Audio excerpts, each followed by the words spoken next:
Alright, so Kofta Kebabs is a minced meat dish traditionally made with either minced lamb or minced beef. It originates from Middle Eastern cuisine and is essentially ground beef mixed with a ton of spices and then formed onto flat skewers. You then take these skewers and grill them over hot coals to get that nice char and smoky flavor. Then you serve the kofta with a variety of sauces and accoutrements. Today I'm going to show you how easy it is to make them and why they're going to be some of the tastiest kebabs you've ever had. Without further ado, let's get to cooking.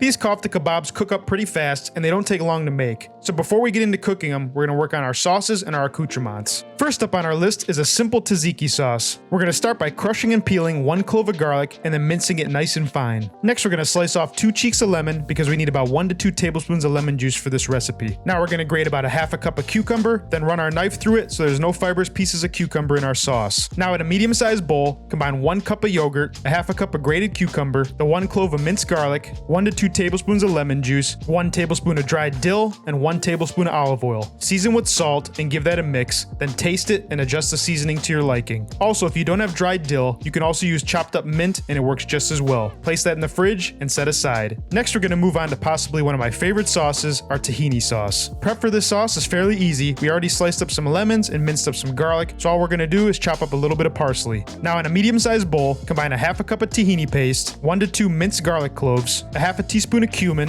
1/4 cup of chopped parsley, and a few tablespoons of lemon juice. Season with salt and give that a stir, then add a little bit of olive oil for flavor and thin it out with ice water until you get a sauce consistency. Once you reach the desired thickness, season to taste with salt and lemon juice, and that's your tahini sauce. Place in the fridge until you're ready to use. Don't worry, we only have one more thing to do before we move on to the star of the show. We're going to prep our accoutrements. Since the kofta cooks fast, you're going to want to have these ready to go. We're going to start by finely slicing 1 cucumber, peeling and slicing half of a red onion, slicing up a few Roma tomatoes, a few lemon wedges, and then shred up some lettuce. Set these aside until you're ready to use. Now let's move on to making our kofta. As you can see here, there's a ton of spices that go into this, so stay with me, it's going to be worth it. Sumac might be the only spice that you might have trouble finding at the grocery store. It is traditional to this dish, so what I'll do is leave a link in the description on where you can find it. Now we're going to peel about 4 cloves of garlic, dice up half of a sweet onion, and about a half a cup of parsley. I also like to use mint as well if you can find it. For some reason, when I was making this video, I could not find mint anywhere. So we're going to take our knife and mince together the onions, garlic, and parsley. Or you can also put this in the food processor and blitz it a few times to get it into a paste. Next, in a large bowl, take 2 pounds of 80/20 ground beef, about 1 cup of the garlic, onion, and parsley mixture, a half a teaspoon of nutmeg, 1 teaspoon of ground coriander, 2 teaspoons of allspice, 1 teaspoon of ground ginger, 2 teaspoons of paprika,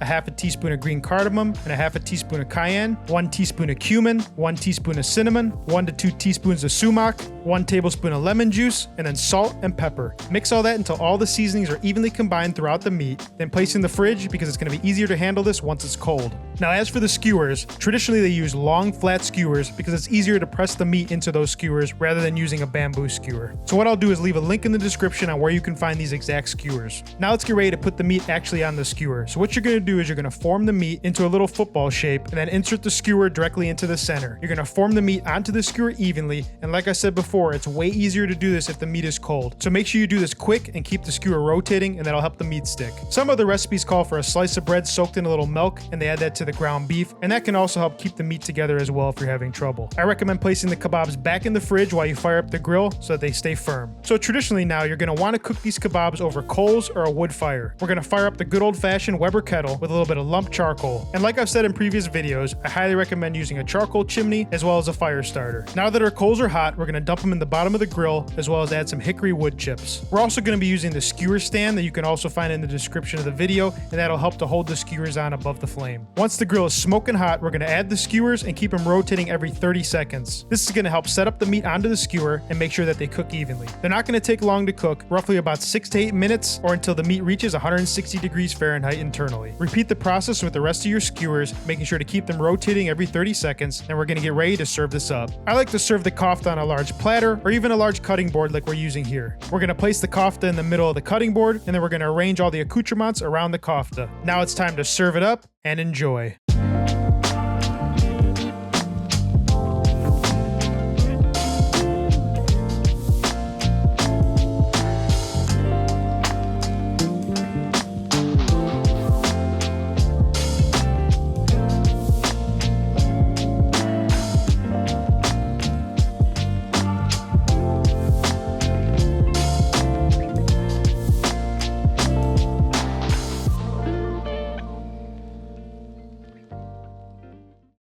So there you have it, we made our Kofta Kebabs. Like I said before, I'll leave a link in the description where you can find those flat skewers. Now, if you don't want to use them, you can just form the beef into burger patties and grill them that way. Leave me a comment, let me know what you want to see me cook next. If you enjoyed this video or you learned something, give me a like, subscribe. I'll see you in the next video.